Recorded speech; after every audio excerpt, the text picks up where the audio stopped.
Қайырлы күн баршаңызға. Дәмі өте керемет, тіл үйіретін, қатпарлы қамырдан 3 банан деп аталатын самса дайындаймыз. Ол үшін кеңірек ыдысымызға 700 грамм ұнымызды електен өткіземіз. 350 грамм жылы суымызға 1 ас қасық тұз салып, жақсылап араластырып қосып, қамыр елейміз.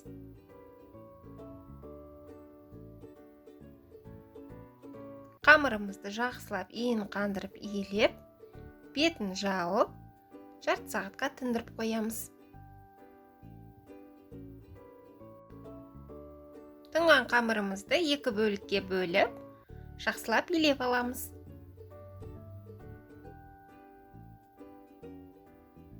Ең алдымен бірінші бөлігімізді жұқалап жаямыз.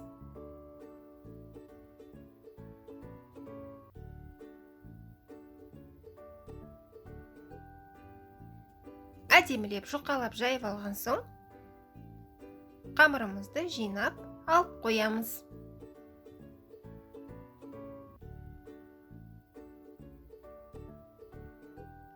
Екінші қамырымызды да тура осылай жұқалап жаямыз.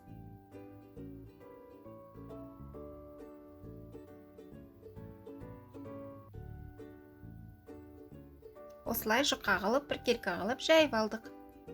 250 грамм сары майымызды микроволновкада немесе водяной баняда ерітіп, қамырымызға жағамыз. Сары майымыз салқын болу қажет. Бәрін жақсылап жағып алған соң, бірінші жайып жинап қойған қамырымызды үстінен бір тегіс қылып жайып шығамыз.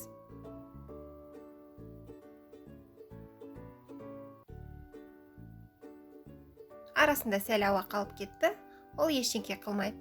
Қалған сары майымызды қамырымыздың бетіне жағып шығамыз. Осылай қамырымызды жайып болған соң жинаймыз. Рулетка орап, бетін жауып, тоңазытқышқа, яғни холодильникке 3-4 сағатқа немесе бір түнге қойып қоямыз. Салмамыз дайындаймыз. 250 грамм сиыр етін ұсақтап турап, оған бір бас пиязымызды ұсақтап турап қосамыз. Және 1 шай қасық тұз және жарты шай қасық қара бұрыш қосамыз. 1 шай қасық ұсақталған зыра және кепкен 1 шай қасық ас көк қосамыз. 1 ас қасық петрушканы ұсақтап турап қосамыз. Менікі мұздатқыштан шыққан. Бәрін жақсылап араластырамыз. 2 ас қасық сұйық май қосып араластырамыз. Бірінші салмамыз дайын. Екінші салмамыз дайындаймыз. 200 грамм тауық етін ұсақтап тураймыз. Оған бір бас пиязымызды аршып, ұсақтап турап қосамыз. 1 шай қасық тұз қосамыз. Жарты шай қасық кориандр және 1 шай қасық кепкен сарымсақ қосамыз. 1 шай қасық паприка қосамыз. Паприка менде копченый. Сәл араластырып алып, кішкене сұйық май қосамыз.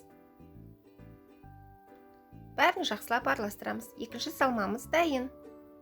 Үшінші салмамызға 250 грамм асқабағымыз ұсағы күштен өткізіп қосып, оған сәл майымызды ұсақтап турап қосамыз және бір кішірек бас пиязымызды қосып, 1 шай қасық тұз, жарты шай қасық қара бұрыш және 1 шай қасық кепкен ас көк қосамыз және сәл май қосып, бәрін жақсылап араластырамыз. Көрік май қосқыларыңыз келмесе, сұйық майдан көбірек қоссаңыздар болады.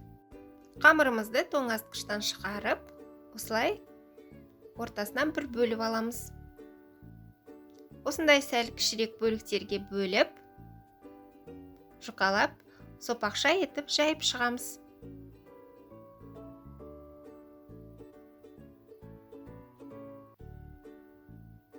Біразын жайып алған соң, самсаларымызды түйеміз. Тура осы видеодағыдай түйіп шығамыз. Бірінші менікі тауық етінен салынған салма. Осылай сопақшалап қоямыз. Екіншісі сиыр етінен жасалған салма. Тура осы видеодағыдай қысқан жағын астына қаратып қоямыз. Үшіншісі асқабақтан.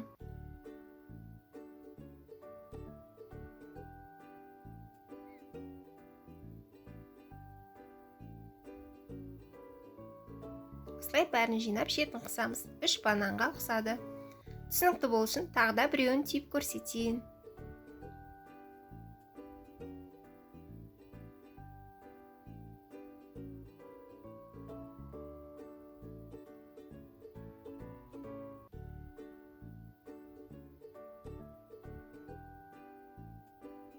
Өте оңай, осылай түйіп көруге кеңес беремін. 2 жұмыртқаның сарысын самсаларымыздың бетіне жағып шығамыз. Осы қамырдан 18 дана самса шықты. Бірінші бананымызға қара күнжіттен сеуіп шығамыз. Екінші ортасындағы самсамызға ақ күнжіт себеміз. Үшінші самсамызға түменнің дәнегін сеуіп шығамыз. Бәріне сеуіп болған соң, алдын ала 180 градуста қызып тұрған духовкада 40 минут пісіріп аламыз. Сіздердің духовкаларыңыз қатты қыздыратын болса, кішкене ыстығын басыңыздар. Самсаларымыз пісті, дайын болды. Өте әдемі, өте дәмді болды. Әрқайсысын осылай бөліктерге бөліп көрсетейін. Самсамыз ыстық, сол себептен мен осылай абайлап көрсетіп жатырмын. Өте әдемі, өте дәмді болып шықты. Міндетті түрде дайындап көруге кеңес берем. Қатпарлы, жұмсақ, өте әдемі болып шықты самсалар. Менің каналымда бұдан да басқа самсалардың рецептері бар. Кіріп қарап көрсеңіздер болады. Жоғалтып алмас үшін міндетті түрде тіркеліп, қоңырауды басып қойыңыздар. Сау болыңыздар.